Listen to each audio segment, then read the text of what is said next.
Selamat pagi, selamat berakhir pekan Anda semua, tetapi tidak seperti kita bayangkan bahwa akhir pekan ini akan berlangsung dengan rileks, bisa santai-santai, karena saya lihat ini Bung Rocky sendiri sudah dalam perjalanan nih. Anda mau jalan kemana nih, Bung Rocky? Biasa cari hutan. Oke. Nyari bukit. Saya pikir Anda mau ke Polda. Gitu. Ya, kalau saya menyerahkan diri yang ikut banyak, ntar nggak muat tempat parkir di Polda. Jadi pagi ini Habib Rizik Syihab rencana akan mendatangi Polda Metro Jaya, dan yang luar biasa dia ternyata malah mengingatkan masa pendukungnya untuk tidak rame-rame datang. Tapi sebaliknya juga dia minta polisi untuk tidak juga mengerahkan kekuatan gitu yang mengundang kerumunan massa. Ya ini absurdnya di situ. Kan ini sekedar soal pelanggaran undang-undang kesehatan itu. Kalaupun itu disebut pelanggaran udah didenda. Nah, hukum kita sebetulnya kan harus diarahkan untuk saling percaya. Bukan untuk motif balas dendam. Dalam ilmu kriminologi, paradigmanya udah berubah dari pemberian penalti atau retributif, pergi pada pengakraban kembali masyarakat. Ada istilahnya tuh, restoratif gitu. Jadi sebetulnya Habib Rizik diundang aja ke Polda untuk berdamai. Bahkan Polda bisa minta tolong Habib Rizik jadi influencer untuk soal-soal COVID ini kan. Jadi buat apa hal semacam ini, hal sepele, dibesar-besarkan dengan ancaman? Itu prinsipnya kan. Nah, Habib Rizik meminta supaya rakyat tidak berbondong-bondong. Mestinya itu jadi poin buat bercakap-cakap dengan Habib Rizik. Sehingga polisi bisa, oke, sekaligus kami mengundang Habib Rizik untuk membantu polisi di dalam upaya untuk penegakan disiplin COVID. Kan itu lebih bermutu daripada mengancam 6 tahun Habib Rizik. Sementara Joko Chandra kena 2 tahun. Itu jadi orang lihat kontrasnya itu. Apakah Habib Rizik itu sekelas Joko Chandra? Bahkan Joko Chandra dipersiapkan prosesinya sehingga dia enak, dibuntuti, tidak dihadang. Jadi publik menganggap ada yang tidak adil dalam penegakan hukum. Memang betul hukum harus ditegakkan. Tetapi juga prinsip penegakan hukum itu harus diawasi dengan prinsip moral publik yang menganggap ada ketidakadilan itu. Itu saya kira membuka kalimat untuk proses pemanggilan Habib Rizik pagi ini ke Polda. Ya. Oke, kita saksikan sebentar ya video yang tadi malam diposting oleh Front TV tentang rencana Habib Rizik. Saya ingin menyampaikan kepada Polda Metro Jaya agar tidak terjadi kerumunan, agar tidak mengambil perhatian daripada masyarakat, agar juga tidak ada pihak ketiga yang memanfaatkan yaitu momentum soal penjemputan saya ini sehingga bisa menimbulkan kegaduhan. Maka itu saya minta kepada Polda Metro Jaya tidak perlu untuk mengerahkan kekuatan secara berlebihan. Bahkan menurut saya tidak perlu ada penjemputan, tidak perlu ada pengerahan pasukan. Itu hanya akan mengeluarkan biaya yang banyak, kemudian ditambah lagi juga menguras tenaga, dan yang paling berbahaya adalah mengundang perhatian masyarakat sehingga nanti terjadi kerumunan. Nah, begitu terjadi kerumunan, nanti ada pihak ketiga sebagai provokator membuat kegaduhan, dan ini akhirnya bisa merugikan kita semua. Kalau dari video yang kita simak tadi sangat jelas itu. Jadi memang tidak seperti kita kelihatannya Habib Rizik Syihab menyadari kalau kemudian dia juga bersikap keras dan sebagainya akan terjadi potensi benturan yang luar biasa gitu. Tetapi sejauh ini kita tidak melihat niat baik yang diluarkan Habib mulai sejak dialog yang waktu itu dia menawarkan pertama kali datang, dia minta dialog, rekonsiliasi dan sebagainya, sampai yang terakhir ini juga dia kelihatannya cukup akomodatif, tapi kelihatannya gayung tidak bersambut nih Bung Rocky. Itu poin saya tadi. Kalau ini dipanggil karena soal kesehatan COVID, kan itu bukan undang-undang kriminal kan, yang dalam pengertian harus ditangkap, harus diborgol, semacam dipaksa, diancam, sehingga mesti ada 2 pejabat tinggi Polri dan Kapolda mesti mengucapkan dengan sangat keras. Kan ini yang disebut sebagai kultur hukum itu tidak dipahami oleh penegak hukum, yaitu kultur untuk mengakrabkan tersangka dengan penegak hukum supaya dapat semacam wisdom di dalam kegiatan ini. Lain kalau dia betul-betul tertangkap tangan narkoba, tertangkap tangan menyimpan senjata atau berupaya untuk membunuh orang, berupaya untuk melawan aparat segala macam. Jadi prosedur hukum kita itu seolah-olah dipaksakan untuk menangkap Habib Rizik. Jadi di publik udah terbentuk poin, apapun yang akan dilakukan Habib Rizik, dia akan diintai oleh hukum positif. Itu buruknya tuh citra itu. Padahal kita masuk dalam dunia beradab. Seluruh dunia berupaya untuk mengurangi sebanyak mungkin upaya penerapan hukum pada rakyat. Apalagi itu kalau soal pidana biasa-biasa aja. Nah ini yang nggak dipahami sebetulnya oleh penegak hukum. Jadi seolah-olah tetap hukum pidana itu untuk kriminal. Bukan. Hukum pidana itu untuk restorasi relasi kemasyarakatan. Habib Rizik adalah tokoh. Dia pernah berbuat kriminal gitu. Dia pernah ditangkap di penjara 2 kali zaman SBY dan dia ikuti prosedur itu. Karena itu kekerasan fisik pada waktu itu dari FPI. Dan kita ingat sejarah itu. Lalu Habib Rizik belajar tentang cara bermasyarakat itu. Cara untuk menghadapi problem-problem yang menyangkut potensi kekerasan itu. Dan sekarang Habib Rizik mengedarkan wisdom, satu pikiran yang bijak supaya oke, saya akan datang tapi jangan kerahkan massa. Itu kan udah poin bagus untuk membuka percakapan. Jadi mestinya seluruh petugas Polda mengubah dalam 2 menit ini kebijakan untuk mempidanakan Rizik kan. Kan Polda punya diskresi untuk mengatakan Rizik sangat berkelakuan baik, maka kami menghormati kedatangan Rizik dan kami mungkin hanya ingin bercakap-cakap lalu meminta agar supaya Habib Rizik membantu kami kepolisian untuk ikut merawat suasana kesehatan publik. Kan itu lebih indah diucapkan di dalam pikiran kan. Kan ini belum dilimpahkan ke kejaksaan. Jadi tetap wilayah polisi itu adalah masih wilayah mengayomi, wilayah melayani. Itu dulu yang diajukan itu. Bukan tiba-tiba dikirimkan surat lalu kami tidak lagi akan kirim surat, kami akan tangkap. Nah, kan kita jadi teringat Bung Rocky beberapa waktu awal COVID dulu.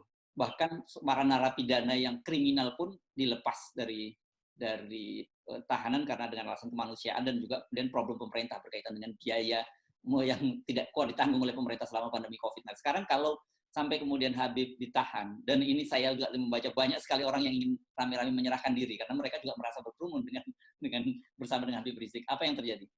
Ya ini Habib ini kan jadi permainan akhirnya kan. Bahwa semua sebut aja seluruh tokoh atau mereka yang ingin dapat kredit dari kekuasaan berupaya untuk memenjarakan Habib. Jadi poin kita sekarang bukan lagi apakah Habib bersalah atau tidak bersalah, tapi dia mesti dinyatakan bersalah supaya ada kredit poin diperoleh oleh seorang pejabat misalnya, polisi atau siapa aja tuh. Jadi problem ini pindah akhirnya masuk di dalam spekulasi permainan politik. Nah, ini soalnya tuh. Kalau kriminal biasa, ya itu nggak ada problem, nggak serumit ini. Jadi perumitan kasus ini menunjukkan bahwa kompleksitas politik adalah pertaruhan dari mereka, tokoh-tokoh petinggi negara, yang berupaya untuk memanfaatkan posisi Habib Rizik sebagai alat tukar tambah untuk jabatan-jabatan baru. Saya kira itu spekulasinya sekarang. Oke, tetapi kan kalau kita kemarin perbincangkan dengan dengan diamnya istana ini kan sebenarnya justru mengafirmasi semua gerakan-gerakan yang dilakukan oleh para pejabat di level bawah itu tadi. Ya, itu yang kita terangkan kemarin, bahwa pembiaran istana dengan diam itu menunjukkan bahwa istana juga terjebak di dalam permainan berbagai aktor akhirnya kan. Jadi istana mau menunggu sebetulnya ini apa ujungnya tuh baru dia bereaksi. Sementara pemain-pemain lapangan ini udah lebih dahulu beraksi tuh. Jadi bola itu namanya Habib Rizik digocek kiri kanan oleh para pemain cadangan sebetulnya yang nggak boleh bermain tapi ikut turun lapangan untuk bermain tuan. Jadi ada saya sebut aja non-playing captain di atas tribun yang mengarahkan pemain-pemain itu. Sehingga publik menganggap bahwa kok permainannya jadi kasar itu. Padahal kita bisa bermain halus, pakai hukum oke, tapi dengan cara yang ya terlihat ada diplomasinya nih. Jadi betul-betul bare life, kehidupan telanjang yang dipraktekkan untuk menghukum seseorang. Jadi keadaan ini yang bikin ya saya sebut aja kekacauan itu meningkat justru karena istana diam aja. Ini udah seminggu ini tuh nggak ada satu ucapan dari istana. Jadi itu menunjukkan bahwa istana menikmati permainan ini sekaligus ingin memetakan siapa yang potensial untuk diberi kredit.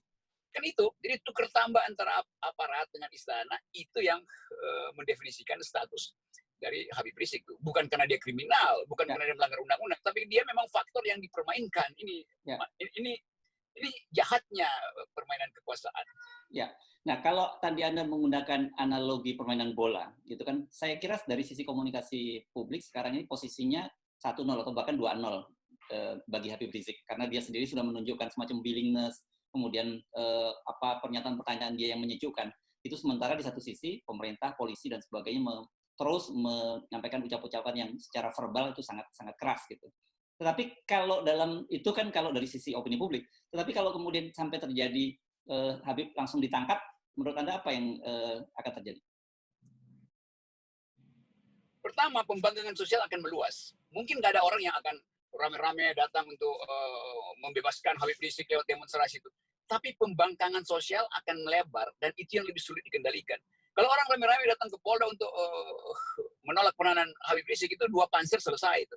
Tetapi kalau pembangkangan sosial masuk lewat sosial media, itu tidak bisa dikendalikan lagi oleh kekuasaan. Jadi mau pilih mana? Mau pilih pembangkangan sosial yang meluas dan akan masuk dalam semua isu, atau memilih untuk bermain di dalam wilayah hukum yang beradab itu. Jadi kita mau saksikan sekarang, bolanya sekarang ada di polisi itu. Polisi tendang langsung ke gol, yang udah nggak ada penjaga gawangnya, silahkan orang akan ketawain.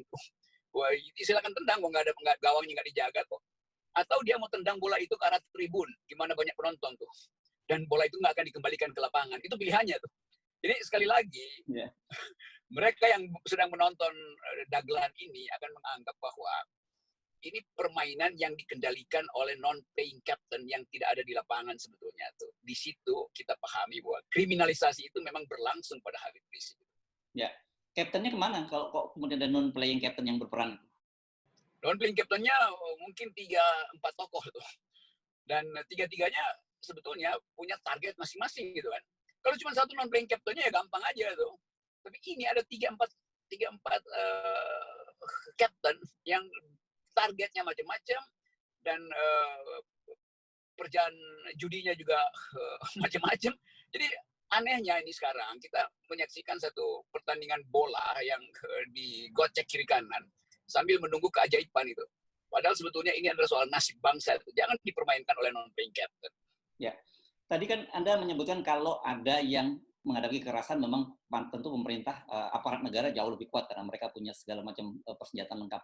Tapi kalau kemudian yang seperti saya baca di medsos, banyak yang kemudian akan ikut rame-rame menyerahkan diri ke Polda untuk sama-sama ditahan karena mereka juga terlibat dalam kerumunan, kan ini agak repot, Bung Rocky, kalau itu yang terjadi. Ya itu juga pembangkangan sosial kan. Dan mungkin orang akan atur, akan ada seseorang yang ngatur, oke, kita saling menyerahkan diri tapi jangan rame-rame ya.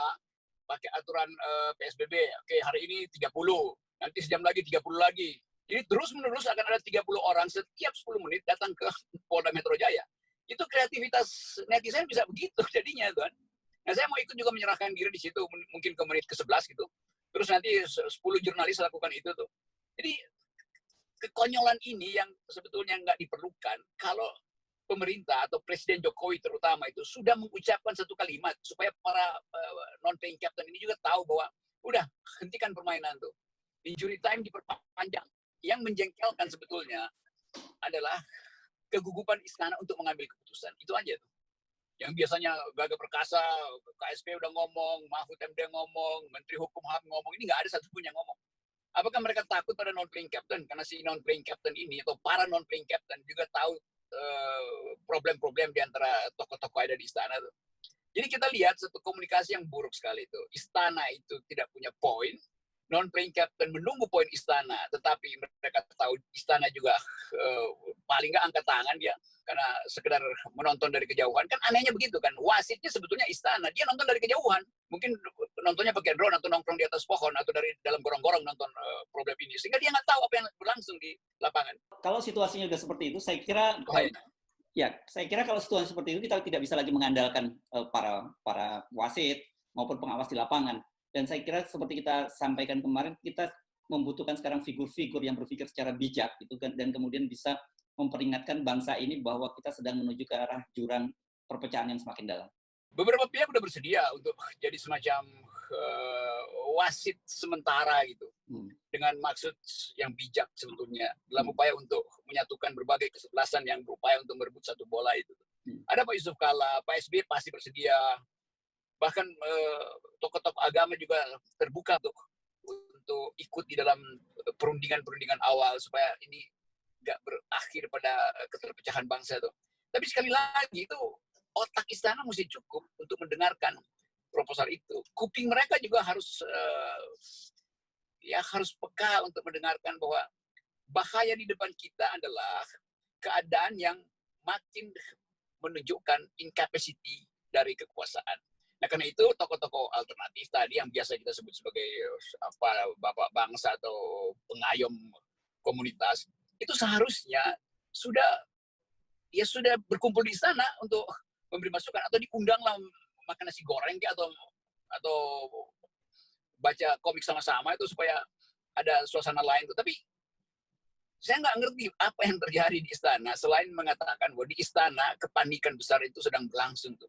Hanya itu kesimpulannya. Kalau nggak panik ya itu mic, tape recorder, alat rekam pers tiap detik menunggu di depan istana tuh.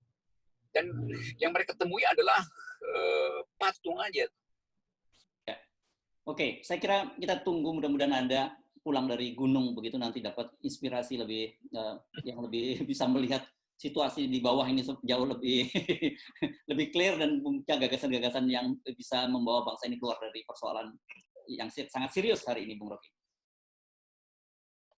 Ya, ini akhir pekan yang seharusnya membawa ketenangan pada keluarga, pada para penonton. Tapi akhirnya dibuat tegang lagi karena pemanggilan Habib Rizik ke Polda, dan itu akan memanaskan kembali udara yang sebetulnya sejuk hari ini. Ya. Oke, Erzo. Terima kasih, Bung Rocky.